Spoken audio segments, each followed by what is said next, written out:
अस्सलाम वालेकुम dear students. आज हम ईडियम्स के बारे में बात करेंगे। ईडियम होता क्या है? An idiom is a phrase or expression that has a meaning different from the literal meanings of the words in it. For example, यहाँ पे मैं एक ईडियम की एग्ज़ाम्पल देती हूँ। It's raining cats and dog. अब यहाँ पे कैट का भी ज़िक्र हुआ है, डॉग का भी ज़िक्र हुआ है, लेकिन एक्चुअली इस कैट और डॉग का यहाँ पे कोई काम नहीं है। इसका मतलब ये बनता है, ये ईडियम है। It's raining cats and dog, ये ईडियम है। इसका मतलब ये है कि बहुत तेज़ बारिश हो रही है। Not that actual cats and dogs are falling from the sky.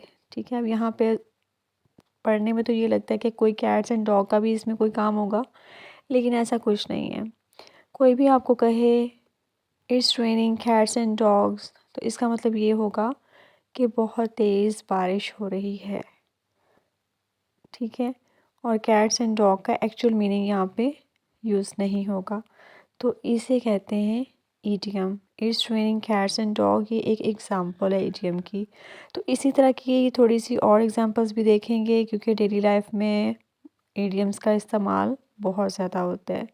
Now let's see.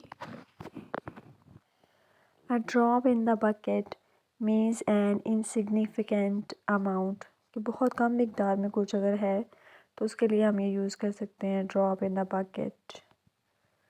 Next idiom देखते हैं।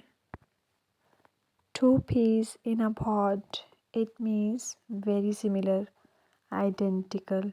कोई एक जैसे दो लोग होंगे तो उसके लिए हम ये यूज़ कर सकते हैं two peas in a pot. Identical दो चीज़ें अगर देखते हैं तो हम ये बोल सकते हैं इडियम। अब ये एक एडवाइस है, don't put all your eggs in one basket.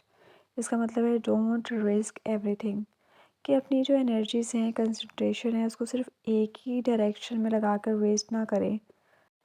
Waste करने का मतलब यहाँ पे ये है कि सपोज़ कोई एक काम कर रहे हैं, जैसे बिज़नेस स्टार्ट कर रहे हैं, और तमाम पैसे ही अगर उस बिज़नेस में लगा रहे हैं बगैर सोचे समझे कि लॉस भी हो सकता है, रिस्क लेते जा रहे हैं, तो अगर इस तरह के काम से अगर आपने किसी को मना करना है तो ये इडियम यूज़ कर सकते हैं। Bite off more than you can chew, इस इडियम का मतलब है टेक ऑन टू मच, कि इतना बड़ा काम कोई आप अपने सर पे ले रहे हैं, कोई इतनी बड़ी कमिटमेंट है, ज़िम्मेदारी है, या डिफ़िकल्ट काम है जिसको आप कर नहीं सकते, लेकिन आप वो काम करना स्टार्ट कर देते हैं, तो इसलिए हम ये यूज़ कर सकते हैं bite off more you can chew. Every cloud has a silver lining, इसका मतलब है positive side in difficulties. It means every sad or unpleasant situation has a positive side to it, कि कोई भी डिफ़िकल्ट सिचुएशन है ना, उसमें से भी कोई ना कोई उम्मीद की किरण नज़र आ ही जाती है।